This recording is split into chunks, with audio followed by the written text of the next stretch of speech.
Teenage வயசுல படிக்கக்கூடிய கதை அப்படின்னு சொல்லி wuthering heights ரெக்கமெண்ட் பண்ணிருக்காங்க. பட் தேங்க் காட் நான் டீனேஜ்ல இருக்கும்போது அந்த புக்கு படிக்கல. அப்பா நமக்கு இது டீனேஜ்ல ரெக்கமெண்ட் பண்ணாரே அப்படின்னு சொல்லிட்டு நான் அந்த புக்கை எடுத்து படிச்சேன். டெஃபினெட்லி எங்க அப்பா இந்த புக்கை படிக்காம தான் எனக்கு ரெக்கமெண்ட் பண்ணிருக்காரு. ஏன்னா அந்த புக்கு வந்து it's very dark, love, lust, இது எல்லாமே இருக்கும். So this particular book mafia queens of India. இதுல வந்து பெண்களும் தப்பு பண்ணக்கூடும் இல்லை, தப்பு அப்படிங்கிறது இட்ஸ் நாட் ஜெண்டர் பேஸ்ட். ஆண்கள் ஏன் கமிட் பண்றாங்கிறதுக்கான psychological evidence and social conditioning அதெல்லாம் இருக்கு அப்படின்னா கூட என்ன இவ்வளோ காமா இருக்காங்க, இவ்வளோ கம்போஸா இருக்காங்க, என்ன ஒரு பியூட்டிஃபுல் மாஸ்குலினிட்டியா இருக்குது, அந்த மாதிரி நான் ரசிக்கக்கூடிய ஆண்கள் நிறைய பேர் இருக்காங்க.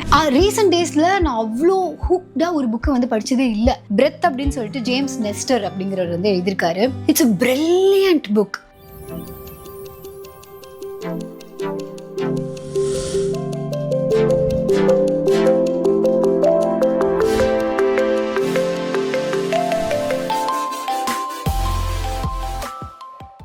பொதுவாக புக்ஸ் ஆர் காஸ்ட்லியர், பட் இதையும் தாண்டி புக்கு படிக்கிறது ஒரு நல்ல ஹேபிட் அப்படிங்கிறதுனாலையும் நிறையா என்ன சொல்கிறது விஷனரிஸாக இருக்கலாம், இல்லை நம்ம வந்து அட்மையர் பண்ணக்கூடிய பீப்புளெலாம் வந்து புக்கு படிக்கிறதுங்கிறது it's an amazing thing to do in life அப்படின்னு சொல்கிறதுனாலையும் நிறைய பேர் புக்ஸை வாங்கி வீட்டில் வச்சிடுறோம். ஆனால் சம்வேர் அந்த புக்கை எடுத்து படிக்கிறதுல நமக்கு வந்து தோண மாட்டேங்குது. இல்லை எடுத்து படித்தோம் அப்படின்னா ஃபியூ பேஜஸ் படிக்கிறோம், அதுக்கப்புறம் அந்த புக்கு நம்மளை வந்து கூப்பிடவே மாட்டேங்குது அப்படிங்கிற மாதிரி ஃபீல் பண்ணி நிறைய மெசேஜஸ் எனக்கு வரும்போது I wanted to share this experience with you guys.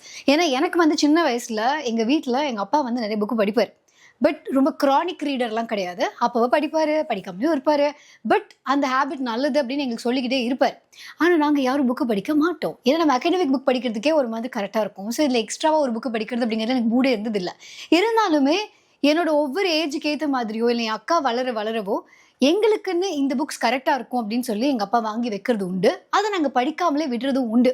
அப்படிதான் இப்போ ரீசெண்டாக ஒரு படம் ரிலீஸ் ஆயிருக்கு, wuthering heights அப்படின்னு சொல்லிட்டு. அந்த புக்கை என்னோட டீனேஜ் பர்த்டேக்கு எனக்கு கிஃப்ட் பண்ணார். And he has this habit, அவர் ஒரு புக்கை படிச்சிருக்காரோ இல்லையோ, பட் யாராவது சொல்லி அந்த புக் ரொம்ப நல்ல புக்கு அந்த மாதிரிலாம் கேள்விப்பட்டாரு அப்படின்னா, இல்லை அவர் போகிற புக் ஷாப்ஸ்லையோ இல்லை இந்த மாதிரியான புக் ஃபேர்லையோ அந்த புக்குக்கு ஸ்ட்ராங் ரெக்கமெண்டேஷன் இருந்தது அப்படின்னா அந்த புக்கை வாங்கிட்டு வந்துடுவார். So someone has told him teenage வயசில் படிக்கக்கூடிய கதை அப்படின்னு சொல்லி wuthering heights ரெக்கமெண்ட் பண்ணியிருக்காங்க. பட் தேங்க் காட் நான் டீனேஜில் இருக்கும்போது அந்த புக்கு படிக்கல. ஏன்னா அந்த புக்கு வந்து it is very dark. It is about love, it is about அந்த லஸ்ட், இது எல்லாமே இருக்கும். அந்த ஒரு டீனேஜில் ஏற்படக்கூடிய நம்ம இம்பல்சிவான டெசிஷன்ஸ் இருக்கும்.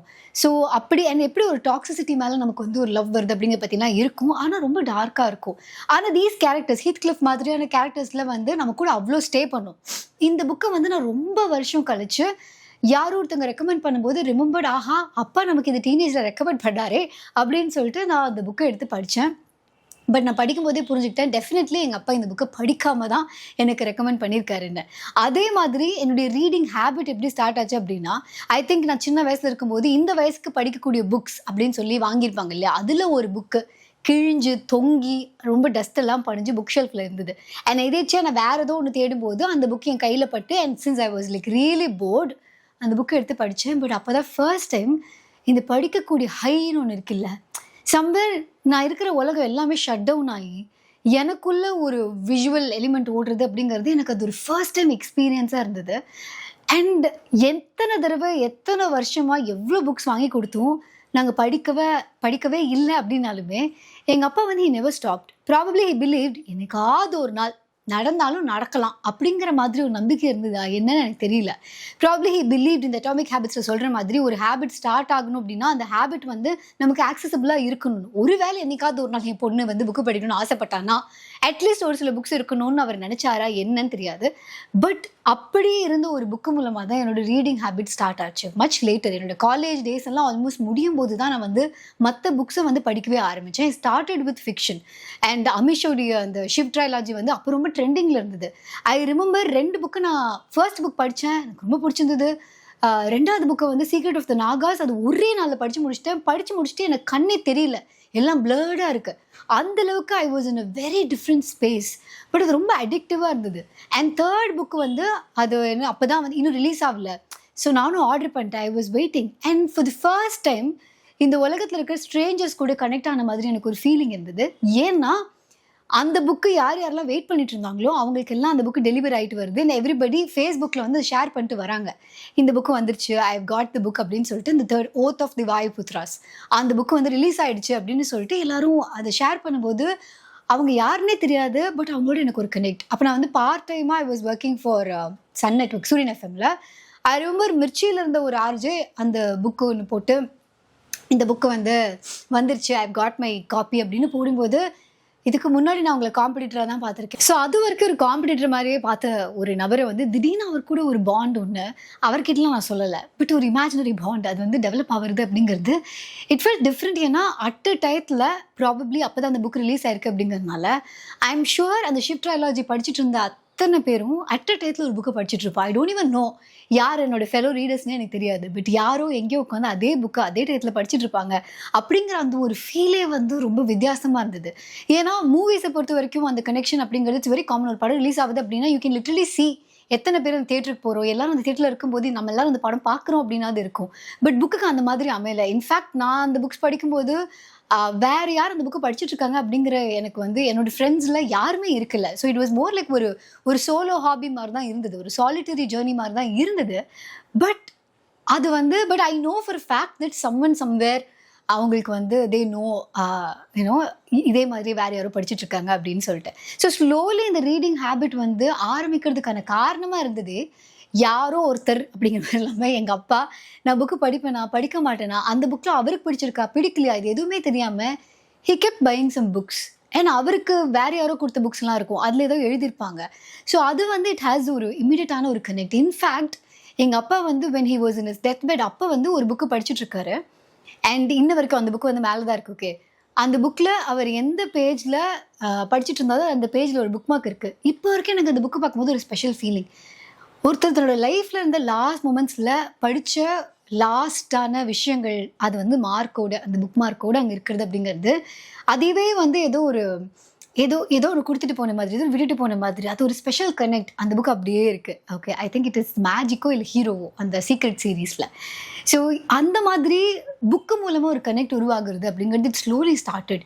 அண்ட் இப்போது நான் வந்து நிறைய ரைட்டர்ஸோட பயோகிராஃபிஸ்லாம் படிக்கும்போதோ இல்லை வந்து நிறைய ஒரு ஆர்டிஸ்டோட பயோகிராஃபிஸ்லாம் படிக்கும்போது whenever they say அவங்க யாருமே மோஸ்ட்லி அவங்களுடைய ஃபர்ஸ்ட் புக்ஸை அவங்க வாங்கவே இல்லை.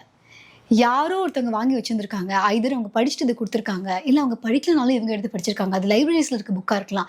நிறைய புக்கு வந்து கதாவிலாசம்னு சொல்லி எஸ்ரா அவர்கள் வந்து ஒரு புக்கே எழுதியிருக்காரு. அந்த புக்கில் அவர் வந்து என்ன சொல்கிறாரு அப்படின்னா, சாரி கதாவிலாசம் இல்லை, வீடில்லா புத்தகங்கள்னு நினைக்கிறேன். அந்த இடத்துல அவர் எழுதியிருப்பார், நிறைய லைப்ரரியில் போயிட்டு அவர் ரொம்ப தூசி அடைஞ்ச புத்தகங்கள் யாருமே தொட்டிருக்க மாட்டாங்க, அதை பார்த்தாலே தெரியும் அந்த புக் அந்த ஏரியாக்கே யாரும் போகலன்னு. அந்த புக்லாம் என்ன இருக்குது அப்படின்லாம் சொல்லி அவருடைய கியூரியாசிட்டி மூலமாக அவர் படித்த விஷயங்கள் பற்றிலாம் அவர் வந்து எழுதியிருப்பார். வீடில்லா புத்தகங்களா இல்லை வந்து கதாவிலாசமான்னு தெரியல. பட் எனிவே அது வந்து எஸ்ரா அவர்களுடைய ஜேர்னியில் அதுவும் ஒன்று. ஸோ என்னோட ரீடிங் ஜேர்னியில் ஒரு பாயிண்ட்டுக்கு அப்புறம் ஆப்வியஸ்லி நான் புக்கு வாங்க வேண்டிய ஒரு சுச்சுவேஷனுக்கு தள்ளப்பட்டேன். பட் அது எல்லாத்துக்குமே முன்னாடி எனக்கு சுற்றி இருந்த நிறைய பேர் அவங்க படிக்கிறதுக்கோ இல்லை அவங்களோட இன்ட்ரெஸ்ட்லேயோ அவங்க வாங்கின புக்ஸ் அவங்களே படிக்கல அப்படின்னாலும் எனக்கு ரொம்ப ஹெல்ப்ஃபுல்லாக இருந்திருக்கு. இன்ஃபேக்ட் என் அக்காவுக்கு வந்து சைக்காலஜியில் ரொம்ப இன்ட்ரெஸ்ட் உண்டு. அண்ட் ஒரு பாயிண்டில் வந்து அவங்க ராபின் குக்குடைய புக்ஸ் வந்து நிறைய கொண்டு வருவாங்க. ஸோ அவங்க வந்து வீட்டுக்கு கொண்டு இன்னும் அவங்கன்னு சொல்லும்போது எனக்கு யாரும் இருக்குது, அவள் வந்து வீட்டுக்கு கொண்டு வருவா. ஸோ அந்த புக்கெல்லாம் வந்து பயங்கர மெடிக்கல் த்ரில்லராக இருக்குமா, ரொம்ப நல்லாயிருக்கும், ரொம்ப வித்தியாசமாக இருக்கும். இப்படி நான் மீட் பண்ணுற பீப்புள் ஒவ்வொருத்தவங்களுக்கும் வேரியஸ் இன்ட்ரெஸ்ட் இருக்கும்போது அவங்க அது சம்மந்தமாக ஒரு புக் எடுத்து படிக்கும்போதோ இல்லை படிக்காமல் ஓரமாக வச்சுருக்கும் போதோ எனக்கு என்னோட லைஃப்பில் வந்து அது ரொம்ப ஹெல்ப்ஃபுல்லாக இருந்திருக்கு. பட் இதெல்லாம் தாண்டி நான் சம்டைம்ஸ் ஃபீல் பண்ணுவேன், ஓகே நம்மக்கிட்ட படிக்காத புக் நிறையா இருக்குது, நம்ம போய் வாங்கக்கூடாது அப்படின்னு சொல்லிட்டு. பட் அப்படி பார்த்தாலுமே நான் என்னோட வீட்டில் வாங்கி குவிச்சு வச்சிருக்க புக்ஸில் என் வீட்டுக்கு யார் வந்தாலுமே ஐதர் என்னோட அக்கா சம்மர் ஹாலிடேஸில் வரும்போதோ, என் அக்கா குழந்தைங்க வரும்போதோ, இல்லை என்னோட ஃப்ரெண்ட்ஸ் வரும்போதோ, சடன்லி அவங்க உட்காந்துருக்கும் போது போர் அடிக்குதுன்னு ஏதாவது ஒரு புக் எடுப்பாங்க. அதில் ஒரு 4 பேஜ் படிப்பாங்க. அதுக்கப்புறம் நாங்கள் ஒரு 4 மணி நேரம் பேசுவோம் அந்த புக்கை பற்றி. ஸோ அப்படி நிறைய கான்வர்சேஷன்ஸ் அதுவும் நடந்திருக்கு. ஸோ ஐ ஸ்ட்ராங்லி பிலீவ் ஒரு புக் அப்படிங்கிறது நம்மளுடைய பர்சனலான ஒரு விஷயம் மாத்திரமே கிடையாது. இட் இஸ் ஒரு ஹிஸ்ட்ரியில் எப்படி சொல்லுவோம், ஹிஸ்ட்ரி இஸ் நாட் ஒரு ஸ்டாக்னண்டான ஒரு விஷயம் இல்லை. It is still happening. Like இந்த last moment is a part of ஹிஸ்ட்ரிங்கிற மாதிரி அது வந்து ஒரு மொமெண்ட் இருந்துட்டு போகுது. அந்த மொமெண்ட்டை ஃப்ரீஸ் பண்ணி அது எப்படி இருந்ததுன்னு பார்க்குறோம் அப்படிங்கிற மாதிரி இந்த புக்குமே ஐ திங்க் ஒரு ஃப்ரீசிங் மொமெண்ட்டில் நம்மக்கிட்ட இருக்குது. அதுக்கப்புறம் it travels, it goes through somebody. And இதில் நான் எழுதியிருக்கிற விஷயங்கள் இதெல்லாம் என் ஃப்ரெண்ட்ஸ் படிக்கும்போதே நீ இதை ஹைலைட் பண்ணி நான் பார்த்தேன் அப்படின்னு சொல்லும் போதோ, இல்லை நாமத்துக்குமார் வந்து அவரோட புக்கில் எழுதியிருப்பார், அவரோட அப்பா வந்து அவருக்கு பிடிச்சதெல்லாம் அண்டர்லைன் பண்ணி வச்சிருப்பாராம். அது ஒரு கோவமாக இருக்குமா, என்னடா இது எதுக்கு இந்த மாதிரிலாம் அண்டர்லைன் பண்ணி வைக்கிறாரு, நம்ம படிக்க வேண்டாமா அப்படின்னு. பட் இப்போ என்ன சொல்கிறாரு அப்படின்னா, ஆத்தர் ஒன்று எழுதுறாரு, அது எழுதி படிக்கும்போது அந்த படிக்கிற நபருக்கு அதில் ஒரு ஃபீலிங் ஏற்படுது. அவங்க அந்த இடத்துல எழுதுறாங்களோ இல்லை வரைகிறாங்களோ இல்லை லைட்டாக அண்டர்லைன் பண்ணுறாங்களோ வாட் எவர், அது அடுத்த ஒரு ரீடருக்கு இந்த ஆத்தர் எழுதினது ப்ளஸ் இன்னொருத்தர் படித்தது அப்படின்னு சொல்லி இன்னும் அது லேயர் ஆஃப் இமோஷன்ஸ் தான் வந்து ஆட் பண்ணுது அப்படிங்கிற மாதிரி அவர் எழுத அடுத்த படிக்கிறவங்களுக்கு கை கொடுக்குற மாதிரி இருக்குது அப்படிங்கிற மாதிரி அவர் எழுதியிருப்பார். ஸோ அந்த மாதிரியான ஒரு ஃபீலிங்கை கோத்ரூ பண்ணுறதுக்குமே ஐ திங்க் இந்த யூஸ்டு புக்ஸில் வந்து அந்த ஒரு ஃபீலிங் வந்து டெஃபினெட்லி இருக்குது. ஸோ எனக்கு அதுக்கப்புறம் யாராவது ஃப்ரீயாக ஒரு புக் கொடுக்குறாங்க அப்படின்னாலே நான் அதில் ஏதாவது அவங்க எழுதியிருக்காங்களா, இதுக்கு முன்னாடி அவங்க ஏதாவது படிச்சிருக்காங்களா அப்படிங்கிற மாதிரியான ஒரு ஏக்கம் எனக்குள்ளே இருந்தது உண்டு. ஸோ ரீசெண்ட் டேஸில் வந்து நான் மறுபடியும் நான் அப்பப்போ ஃபீல் பண்ணுவேன், ஓகே நம்ம ரொம்ப செலவு பண்ணிட்டோம் இதை வாசம் புக்ஸ், ஓகே ஸோ அதனால நம்ம புக்கு வாங்க வேணாம் அப்படின்னு யோசிப்பேன். எஸ்பெஷலி இந்த தடவை கோயம்புத்தூர் வரும்போது கிண்டில் இருக்கான், கிண்டிலில் நம்ம அவ்வளோ புக்கு படிக்க முடியும். ப்ளஸ் வந்து நானே வேறு எஸ்ராவுடைய புக்கும் எடுத்துகிட்டு வந்திருந்தேன். அது தவிர ஆல்ரெடி படித்த ஒரு புக்கை வேறு ரெடி பண்ணி வச்சுருந்தேன். ஸோ அந்த புக்கை வேறு நம்ம இங்கே வந்து ரிவ்யூ பண்ணுமே கோயம்புத்தூர் வந்துட்டு அப்படின்னு யோசிச்சு வச்சுருந்தேன். ஆனாலும் ஏர்போர்ட் போனோடனே டிங்கி டிங்கி டிங்கி டிங்கி செக்இன் முடிஞ்சதா டிங்கி டிங்கி டிங்கி டிங்கி நாங்கள் இருக்க புக் ஷாப் போய் அங்கே போய் கொடுக்குறேன்னு அதை பார்த்துட்டு அதுலேருந்து ஒரு 2 புக்கு எடுத்துட்டேன். எடுக்கும் போதே யோசித்தேன், வாங்கினதான் வாங்க ஒரு புக்கு வாங்கிக்க வேண்டியதானே அப்படி தான் யோசித்தேன். ஆனால் ஃப்ளைட்டு ஏறினதுலேருந்து ஐ திங்க் வந்து லேண்ட் ஆகும்போது வேறு வழி இல்லாமல் தான் நிறுத்தினேன். அந்த புக்கு எனக்கு அவ்வளோ பிடிச்சிருந்தது. ரீசெண்ட் டேஸில் நான் அவ்வளோ ஹூக்டாக ஒரு புக்கை வந்து படித்ததே இல்லை. ஸோ சம்டைம்ஸ் எப்படி இருக்கும்னா, நம்ம ஆல்ரெடி ஒரு புக்கு படிச்சுட்டு இருப்போம், அது ஒரு ஜேர்னியில் தான் இருப்போம். ஆனால் அந்த ஒரு ப்ராப்பரான ஃபோக்கஸ் ஏற்படுறதுக்கு அதுக்கு தகுந்த மாதிரி ஏதோ ஒரு புக்கு நம்ம கண்ணில் படணும், நம்ம கையில் படணும். அப்படி ஒன்று படும்போது ஐயோ நம்மளே நமக்கு ஒரு ரூல் போட்டிருக்கோம், இதுக்கு மேலே புக்கு வாங்கக்கூடாது அப்படிங்கிற மாதிரி ரூல்ஸ்லாம் வச்சுக்காமல் எடுக்கிறதுமே இட்ஸ் வெரி இம்பார்ட்டன்ட். ஸோ இந்த தடவை வந்து நான் சென்னை ஏர்போர்ட்டில் வாங்கின 2 புக்கில் வந்து ஒன்று வந்து இதுதான். இவனை தான் நான் சொன்னேன், என்னால் வந்து இவனை படிக்காமல் இருக்க முடியல. இன்றைக்கி ஷூட் பண்ணுறதே வந்து ஒரு டிஸ்டர்பன்ஸாக எனக்கு ஃபீல் பண்ணதுக்கான காரணம் வந்து இந்த பர்டிகுலர் புக் பிரெத் அப்படின்னு சொல்லிட்டு ஜேம்ஸ் நெஸ்டர் அப்படிங்கிறவர் வந்து எழுதியிருக்காரு. யூஸ்வலி என் லைஃப்பில் எனக்கு அந்த மொமெண்ட்டில் என்ன தேவைப்படுதோ அதை பொறுத்து தான் நான் புக்கு வந்து படிப்பேன். ரொம்ப ரொம்ப ரேண்டமாக நான் வந்து ஒரு 3-4 இயர்ஸ்க்கு முன்னாடி மீட் பண்ண ஒருத்தர் எனக்கு கால் பண்ணுறாரு, சும்மா தாங்க கூப்பிட்டேன் அப்படிங்கிறாரு. அப்புறம் அவர் திடீர்னு வந்து ப்ரீதிங் பற்றி பேசுகிறாரு. அவர் சொன்னார், இப்போ ரீசெண்டாக ஒரு கிரியா பண்ண ஆரம்பிச்சிருக்கேன், அது ரொம்ப நல்லா இருக்குது, ஏன்னாங்க இப்படி ஒரு விஷயத்த லைஃப்பில் மிஸ் பண்ணிட்டுமே, லைஃபே மாற்றுதுங்க அப்படிலாம் சொன்னார். அவ்வளோ பண்ணுது அது அப்படிங்கிற மாதிரி நான் யோசித்தேன். அவ்வளோதான், பட் இட் வாஸ் ரேண்டம் கால். அதுக்கு முன்னாடி அந்த மாதிரி அவர் கூப்பிட்டதே கிடையாது. அதுக்கப்புறம் இன்னொரு பொண்ணும் அதே மாதிரி தான் என்னோடய ஃப்ரெண்டு. அவங்கள வந்து ஆல்மோஸ்ட் ஐ திங்க் ஒரு 8-9 இயர்ஸ் கழிச்சு நான் வந்து மீட் பண்ணுறேன். ஷி சேஸ் நான் உங்களை மீட் பண்ணும், நான் வீட்டுக்கு வரேன் அப்படிலாம் சொன்னாங்க. ஓகே வாங்க அப்படின்னு. And then she was talking, she is saying இந்த மாதிரி நான் ஒரு ப்ரீதிங் கிளாஸ் போகிறேன். அண்ட் தென் நான் அது ட்ரை பண்ணி பார்க்குறேன். எனக்கு இப்போ ஒரு மாதிரி உலகமே ரொம்ப நல்லா இருக்குங்கிறாங்க. என்னடா இது, இவங்க யார் திடீர்னு எல்லாம் மூச்சு பயிற்சி பண்ணுறாங்க. எனக்கும் சின்ன வயசில் நிறைய பேர் சொல்லியிருக்காங்க, நானும் இந்த புக்ஸ் எல்லாம் படிச்சிருக்கேன். பட் சம்வேர் அது என்னை கூப்பிட்டதே இல்லை. ஐ ஃபெல்ட் இந்த புக்கை பார்க்கும்போது நமக்கு ரொம்ப இந்த ப்ரீதிங் பற்றி சிந்தனையை ஏற்படுது. அதனால நம்ம ஏன் இதை வந்து படிக்கூடாதுன்னு சொல்லி எடுத்தேன். It's a brilliant book. எனக்கு வந்து படிக்க ஐம் ஆக்சுவலி பிரெத்தை வந்து ஹோல்ட் பண்ணக்கூடாது. பட் எந்தெந்த மொமெண்ட்டில் நம்ம பிரெத்தை ஹோல்ட் பண்ணுவோம் அப்படின்னா, சம்வேர் வி ஆர் அஸ்டானிஷ்ட் அப்படின்னா ஏதோ நம்ம பிரெத்லெஸ்ஸாக இருந்தது, அந்த வியூவே ஒரு மாதிரி பிரெத்லெஸ்னஸாக இருந்ததுன்னு சொல்லுவோம் இல்லையா. மூச்சடிச்சு போய் நின்னேன், வாயடிச்சு போய் நின்னேன். ஆக்சுவலி அது படிக்கும்போது நிறைய நேரத்தில் ஐ வில் கான்ஷியஸ்லி திங்க், ரொம்ப நேரமாக நம்ம பிரெத்தை ஹோல்ட் பண்ணி வச்சுருக்கோம் அப்படின்னு. ஸோ அந்தளவுக்கு எனக்கு வந்து மைண்ட் ப்ளோயிங்காக இந்த புக் இருக்குது. கூடிய சீக்கிரம் இதை படித்து ரிவ்யூ பண்ணிவிடுவேன். ஐ திங்க் சீக்கிரமாக முடிச்சிடுவேன்.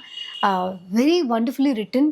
பேசிக்லி நம்ம என்ன சொல்லுவோம், நமக்கு யாராவது ரொம்ப பிடிக்கும்னா நீ தான் என் உயிர் மூச்சு அப்படின்னு சொல்லுவோம், நீ தான் என்னோட ஆக்சிஜன் அப்படின்னு சொல்லுவோம். ஆனால் இந்த புக்கு படிக்க எனக்கு தோணுது, நீ தான் என் ஆக்சிஜன் அப்படின்னு சொல்கிறது பதிலாக நீ தான் என்னோட கார்பன் டை ஆக்சைடு அப்படின்னு சொல்லணும் அப்படின்னு தோணுது. What is the importance of carbon dioxide? In fact too much of oxygen கூட நம்மள ஏதாவது ஒன்று பண்ணிடலாம், but too little of carbon dioxide could kill us அப்படிங்கிற மாதிரியான சயின்டிஃபிக்கான விஷயங்கள்லாம் அவங்க சொல்லும்போது ரொம்ப இன்ட்ரெஸ்டிங்காக இருக்குது. இன்னொன்று வந்து பொதுவாக சொல்லுவாங்கள்ல, இந்த மாதிரி பொண்ணுங்களை தெய்வம், அவர் வந்து தாய்மை போல் ஒரு இல்லை, அந்த மாதிரிலாம் சொல்லும்போது ஐம் கம்ப்ளீட்லி அகெயின்ஸ்ட் இட். எதையுமே ரொம்ப என்ன சொல்கிறது ஸ்பெஷலாக இதுதான் வேர்ல்டுலேயே பெஸ்ட்டுன்னு எதுக்குமே இம்பார்ட்டன்ஸ் கொடுக்கக்கூடாது, இன்க்ளூடிங் கார்பன் டை ஆக்சைடு அப்படின்னு பிலீவ் பண்ணக்கூடிய பர்சன் தான். ஸோ அப்படி இருக்கும்போது பொதுவாக இந்த க்ரைம் இந்த மாதிரி இருக்கும்போது நம்ம அதுலேயும் ஒரு ஜெண்டர் ஸ்டீரியோடைப் வச்சுருப்போம். அதிகமாக க்ரைம் கமிட் பண்ணுறது ஆண்கள் தான், அதிகமாக இதுதான் சொல்லிட்டு அதுலேயும் ஒரு ஜெண்டர் ஸ்டீரியோடைப் இருக்குது தான். பட் அந்த கிரிமினல் தாட்டோ அந்த க்ரைமை ப்ராபப்ளி அதை எக்ஸிக்யூட் பண்ணாமல் இருக்கிறதுக்கான காரணங்கள் காலங்காலமாக நமக்கு கொடுத்த அந்த ரெஸ்ட்ரிக்ஷன்ஸாக இருக்கலாம், இல்லை ப்ராபப்ளி ஆக்சசிபிலிட்டி இல்லாமல் இருக்கலாம். பட் ஒரு கிரிமினல் தாட் அப்படிங்கிறது doesn't face any gender. So this particular book mafia queens of India, இதில் வந்து பெண்களும் தப்பு பண்ணக்கூடும் இல்லை, தப்பு அப்படிங்கிறது இட்ஸ் நாட் ஜெண்டர் பேஸ்ட். தோ நிறையா ஆண்கள் ஏன் கமிட் பண்ணுறாங்கிறதுக்கான psychological evidence and social conditioning அதெல்லாம் இருக்குது அப்படின்னா கூட அதை நம்ம ஜெண்டர் தூக்கிட்டு பார்க்கும்போது தான், இந்த இடத்துலையும் நம்ம ஜெண்டரை தூக்கும்போது தான் நம்ம மற்ற இடத்துலையும் ஜெண்டரை தூக்குவோம். ஏன்னா ஐ ஹவ் மெட் மென் ஒரு completely as soft as I can't even say whatever. என்ன இவ்வளோ காமாக இருக்காங்க, இவ்வளோ கம்போஸாக இருக்காங்க, என்ன ஒரு பியூட்டிஃபுல் மேஸ்குலினிட்டியாக இருக்குது. அந்த மாதிரி நான் ரசிக்கக்கூடிய ஆண்கள் நிறைய பேர் இருக்காங்க. அண்ட் அப்போ தான் நமக்கு தோணும் it is not about men R women. ஜென்ரலாகவே ஏன்னா நான் பைனரி நிறைய பேர் இருக்காங்க. So it is not even about the gender. It is about just being human. So when you make a woman not a goddess, when you make a man not a devil, we find their humanness in everything. So அதுதான் வந்து இந்த புக்கில் நான் படிக்கணும்னு ஆசைப்படுறேன். ஆனால் இன்னும் ஒரு லைன் கூட படிக்கல. ஸோ இந்த புக்கை வந்து இனிமேல் தான் படிக்க போகிறேன். இதான் இன்னொன்று நான் ஏர்போர்ட்டில் வாங்கினது. உங்ககிட்ட ஏதாவது ஒரு புக்கு ரொம்ப நாளாக இருக்குது ஆனால் படிக்கல, but I heard it's an amazing book அப்படின்னா அந்த புக்கு என்ன புக் அப்படிங்கிறது கீழே கமெண்ட் பண்ணுங்கள். ஏன்னா எனக்கு அந்த லிஸ்ட் ரொம்ப பெருசு, நிறைய புக் வச்சுருக்கேன். எஸ்பெஷலி எம்பரர் ஆஃப் ஆல் மெலடிஸ்ன்னு சொல்லி ஒரு புக்கு, அது படிக்கணும்னு சொல்லி படிக்க ஒரு பாயிண்டில் தைரியம் இல்லாமல். அண்ட் இப்போ வந்து ஐ திங்க் அது கொஞ்சம் எனக்கு ஓவர்வெல்மிங்காக இருக்குது, அதனால் அந்த புக்கு நான் படிக்கல. அண்ட் இன்னொரு book the artist way by Julia Cameron. அந்த புக்கு வந்து I think every creator should read or any human being should read. ரீசெண்டாக நான் ஒரு கோட் ஷேர் பண்ணியிருந்தேன். We as human beings, we are basically creators. We create something out of nothing. அப்படி தான் we've evolved. And இப்போ ஏன் நமக்கு அது ரொம்ப டயரிங்காக இருக்குன்னா, இப்போ more than creating something, we are consuming a lot. நிறைய கன்சியூம் பண்ணுறோம், ஆனால் க்ரியேட் பண்ணுறது கம்மியாக இருக்குது. ஸோ அந்த ஒரு இம்பேலன்ஸ் வந்து it is not making as happy. But நம்ம ஏதாவது ஒரு விஷயம் குட்டியாக ஒரு விஷயம் க்ரியேட் பண்ணும்போது போதும் கூட we feel so good. And அப்படி ஒரு க்ரியேட்டிவ் மைண்டை ஆக்டிவேட் பண்ணுறதுக்கு டு பி ஸோ க்ரியேட்டிவ் அவங்களுடைய அந்த book the artist way it is really helpful. அதில் ஒரு விஷயம் சொல்லியிருக்காங்க, அது நான் பண்ணிட்டு தான் அடுத்த சாப்டர் போகணுன்னு வெயிட் பண்ணுறேன். பட் நான் ஒரு 6 மாதமாக அதை பண்ணலை. But if it all you could pick up this book the artist way and உங்களால் அதை ஃபாலோ பண்ண முடிஞ்சுது அப்படின்னா I will be more than happy even if I don't read that book in my entire life. அதனால் அதை சொல்லணும்னு நினச்சேன். So அதான் artist way by Julia Cameron, if I'm right. So அந்த புக்கு பச்சை கலர் கவரில் இருக்கும், அதை வந்து ட்ரை பண்ணி பாருங்கள். So that's it. If you want to really pick up a book, you're looking for suggestions அப்படின்னா த புக் ஷோவில் நிறைய பிளேலிஸ்ட் இருக்குது. அதில் ஏதாவது உங்கள் புக்கு வந்து வா அப்படின்னு கூப்பிடுதான்னு பாருங்கள். அப்படி கூப்பிடுச்சு அப்படின்னா வீடியோ பாருங்கள். அதுக்கப்புறமே if you're really interested in it, please go pick up the book. வாங்குங்க, தைரியமாக வாங்குங்க, வாங்கி படிங்க. பழைய புக் கடையிலையும் அது நிறையா ஃபேமஸான புக்ஸ்லாம் அவைலபிளாக தான் இருக்கும். So do check it out அங்கேயும் கூட. Happy reading. பை.